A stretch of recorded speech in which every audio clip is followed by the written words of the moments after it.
Hello students, today we are going to start our new topic transcription. Now what is mean by transcription? In the transcription, DNA is transfer its information into mRNA. This process is known as transcription. Now, as you know, we have studied DNA replication. In that, DNA's both strands get replicated and form two new strands of the DNA. Then what happens in transcription? Is this the same process as like the DNA replication? No. In the transcription, only single strand of the DNA is transcribed into new messenger RNA. Means whatever the information is there on the DNA strand, it will be transcribed into mRNA. Now how this transcription process takes place, let's see here. This is the double stranded RNA, and if this hydrogen bond will be breaking in these two strands, then these strands will get separate. It will be open, and this open double stranded DNA is there. Out of that, only one strand will be utilized to form an mRNA. Now this synthesis of new mRNA will take place on the basis of complementary pairing between AT and GC. But in case of RNA, as you know, thymine is replaced by the uracil. So wherever T is there, A will come, and wherever A is there, in case of DNA, it will be T. But in case of RNA, T, thymine will replaced with the uracil. So in this way, C is there, then G, T is there, then A. And if you will check, instead of a thiamine, whatever the complementary strand will be formed of mRNA on this strand is exactly matching to the second strand of the DNA. Same thing will happen over here on this strand. If RNA will be synthesized, whatever the sequence of the nucleotides will be there on the RNA, it is exactly matching to this strand, next strand of the DNA.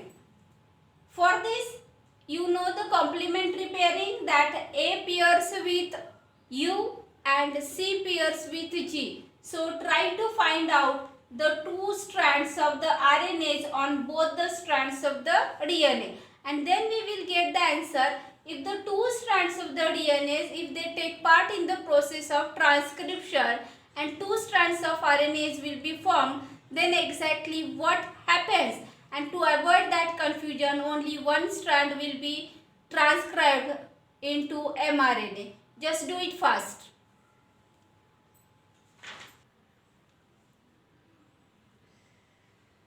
So if you have done the two strands of the DNA transcribes into the two strands of the RNA, this is what the sequence you would have got. And if you will check, the sequence of this RNA strand is matching with this second strand of the DNA, and sequence of this RNA strand is matching with the first strand of the DNA.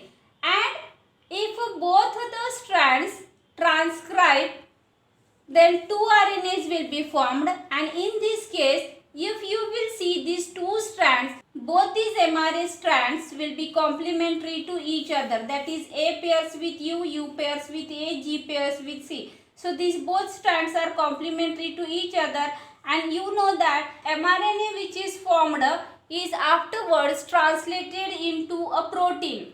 Right. So from this mRNA, protein will be synthesized. For this, the sequence is need to be read by the ribosomes RNA. If this is complementary to each other, both will forms the bond with each other and form a double stranded RNA. So they both will be joined, and this will be then silenced. No translation for the process will take place over here. Second thing is that if they transcribe this RNA, translate separately, this RNA translates separately, then you know that the triplet codon is there, or the sequence of the nitrogen base is there, it is different in both the RNA. Because of that, the amino acids link or amino acids sequence is there which is formed, it will give the different sequence for this one RNA and another sequence for this second RNA. So because of that sequence of the amino acids will be different, then different type of protein will be formed. Here again another type of protein will be formed. So the same DNA at a time will give two different RNAs with forming two different proteins. So because of this, the genetic information translation process will becomes very complicated.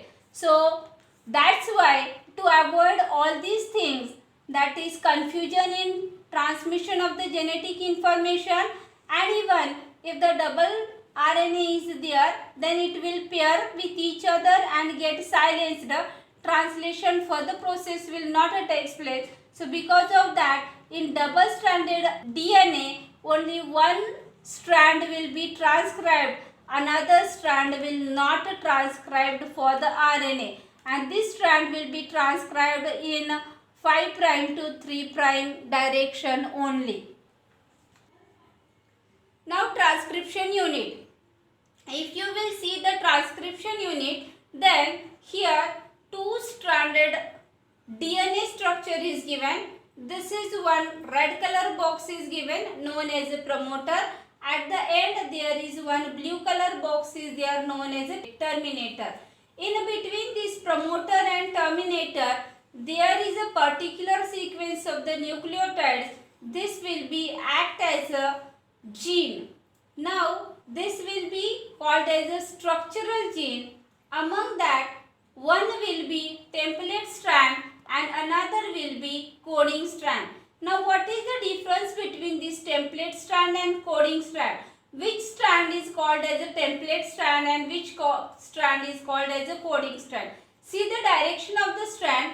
Here you can see this is the 3' end of this DNA strand and this is the 5' end of the DNA strand. And opposite to that a next strand is there whose this end is a 5' and this end is a 3'.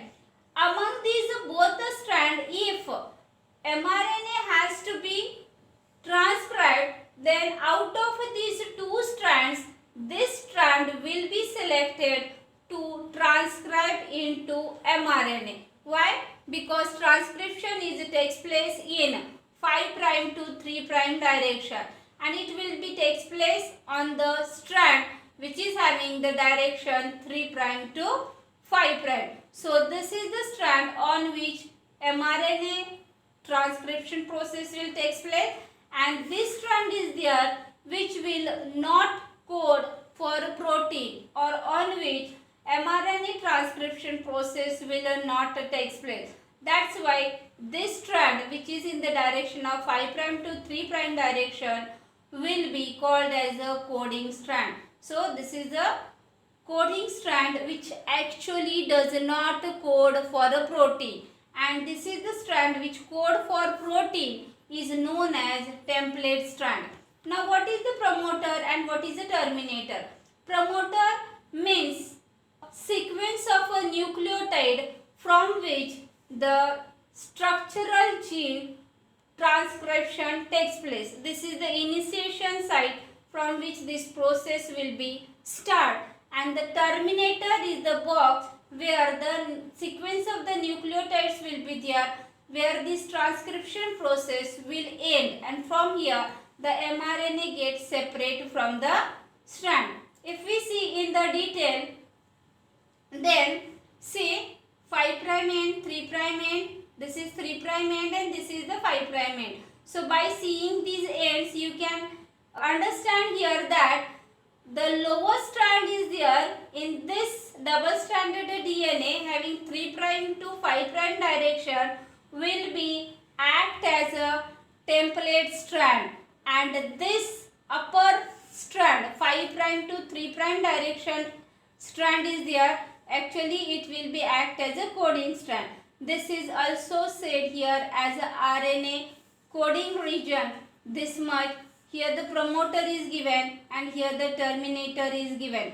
Now whatever actually translation process takes place, this is the region only which will be coded into RNA. This template strand is there. From this promoter region, the process will begin to transcribe, and as it comes to here at the terminator side, the process will terminate or end. Now in this direction, whenever the RNA synthesis takes place, then this is known as the downstream, and opposite to that it is called as the upstream. As you know, the strand of the DNA on which the RNA transcription takes place is a template strand, and opposite to that is a non-template strand. So this is all over together is known as the transcription unit. So three parts are there in the transcription unit: promoter, structural gene and terminator. And in the structural gene, one will be a template and another will be a coding strand.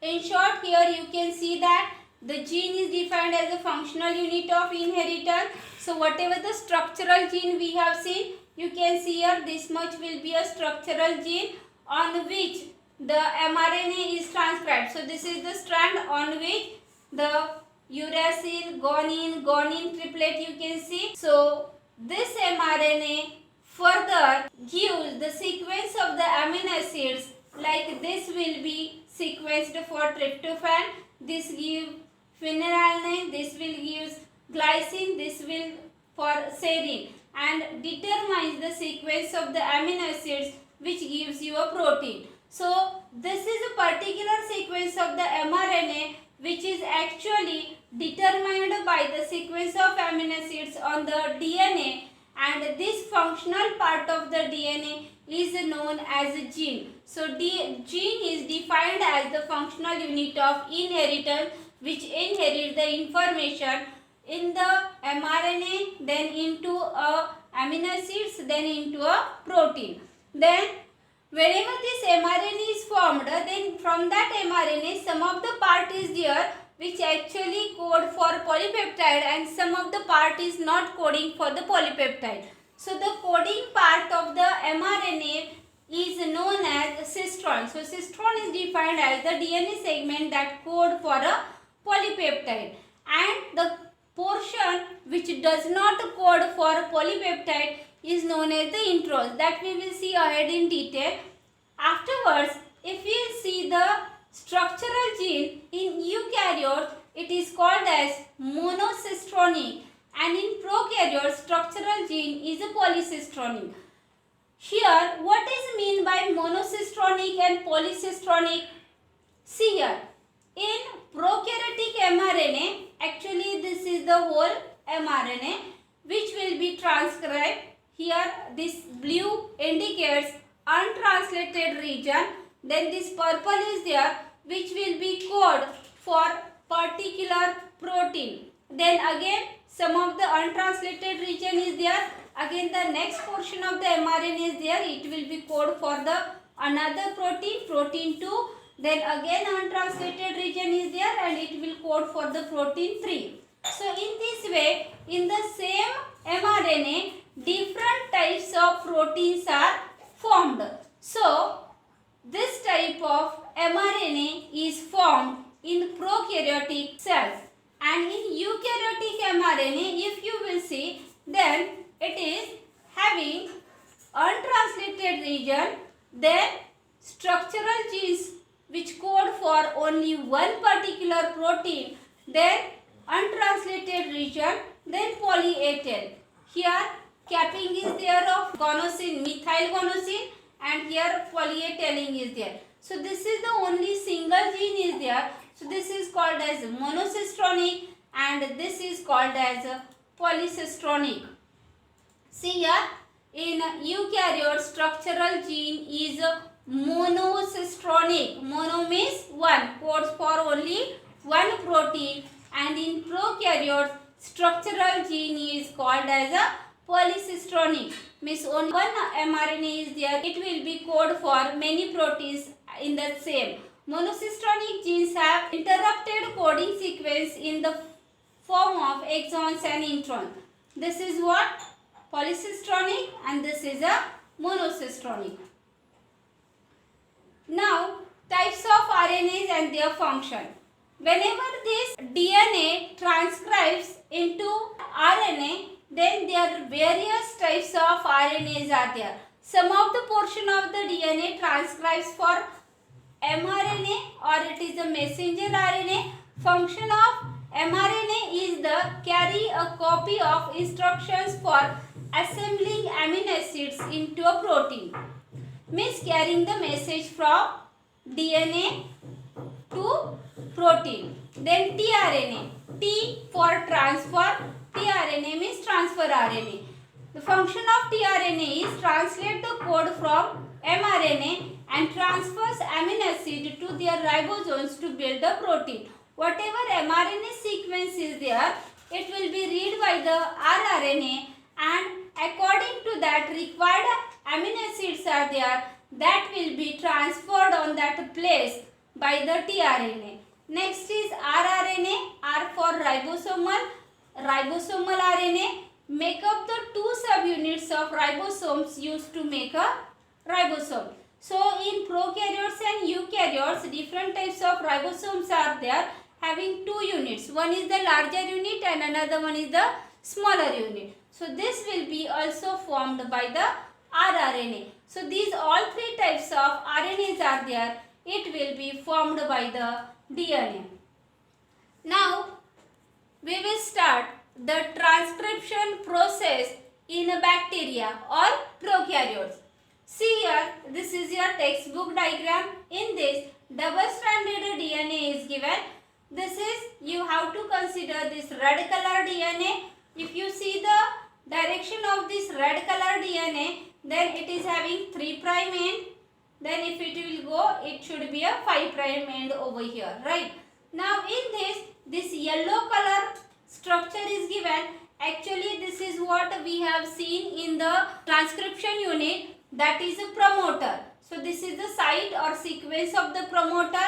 Whenever the process of transcription will be initiated in a bacteria, then RNA polymerase enzyme is useful for this process. So it will be attached to the promoter site, as well as along with the polymerase enzyme, sigma factor is initiated. So the sigma factor, RNA polymerase, both together start the process of transcription. Once the process is start, then sigma factor get detached from that and released out. So here beginning of transcription process means initiation step complete. Second step is elongation.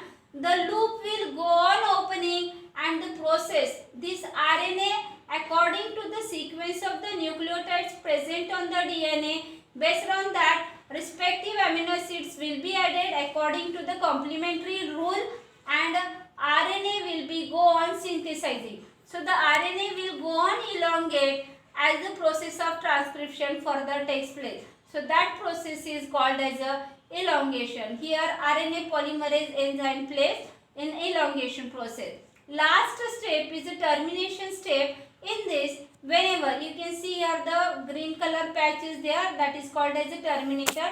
Whenever this RNA polymerase enzyme will reach to the termination site, that time the Rho factor will come and attach to a RNA polymerase enzyme.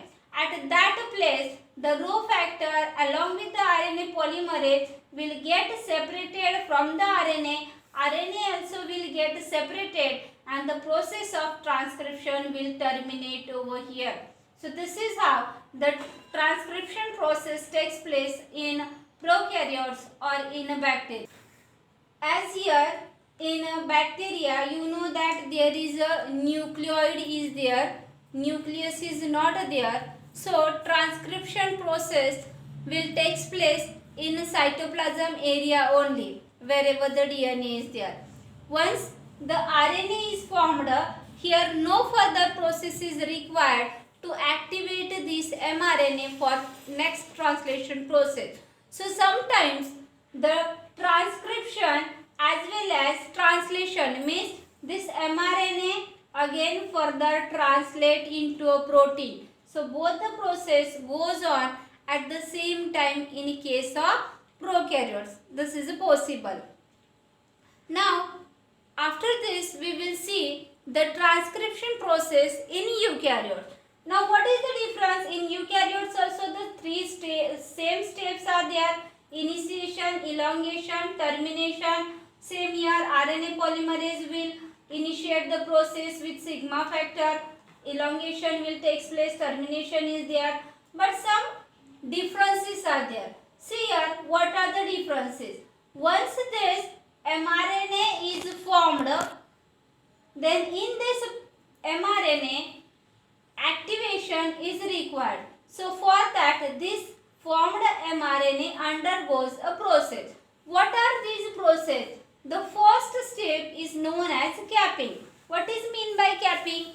Keeping a cap on the RNA. Now what is this cap? Actually this cap is of methyl guanosine triphosphate, MG/PP. See here, methyl guanosine triphosphate. So it will be added at the 5' end of the mRNA. So this step is known as a capping. Now earlier also I have given you an idea that in the mRNA some are there which codes for the protein and some which will not code for the protein. The portion of the RNA which will be code for the protein is known as exon, and these patches are there, these are known as the introns, which are actually does not code for protein. Now to form this active RNA we need to remove these introns. Now these introns will be removed by RNA splicing. Now how this RNA splicing will be done? These introns are there, this end and the next end will be form a loop, and this loop will be joined over here. Then it will be get detached from this and two successive exons will be joined, and in this way further only mRNA with exons we will get. So this is the second step, that is a splicing. Next step is that poly-A tail. A poly-A for adenyl. Poly-A tail, polyadenylation. This is the next step, polyadenylation. So 200 to 300 nitrogen base pairs of adenine will be added at the end of the mRNA, and in this way final messenger RNA is formed in eukaryote. This is what the difference between the prokaryote and eukaryote. These steps are there: capping, splicing and polyadenylation is not takes place in prokaryotes, but this occurs in eukaryotes. Second difference between the prokaryotic and eukaryotic transcription, that in prokaryotes we have seen that there is only RNA polymerase, one RNA polymerase enzyme is working. But in case of eukaryotes there are 3 RNA polymerase working. There are RNA polymerase 1, RNA polymerase 2 and RNA polymerase 3. And here clear cut labor division is there. Everyone has their own function. See, RNA polymerase 1 is there, that is forming large RNAs. Then RNA polymerase 2 is there, it is forming pre-mRNA, then some smaller nuclear RNAs. RNA polymerase 3 is there, it forms the tRNAs and small rRNAs or smaller nuclear RNAs. So their specific functions are defined, and according to that different types of RNA polymerase are working in process of eukaryotic transcription.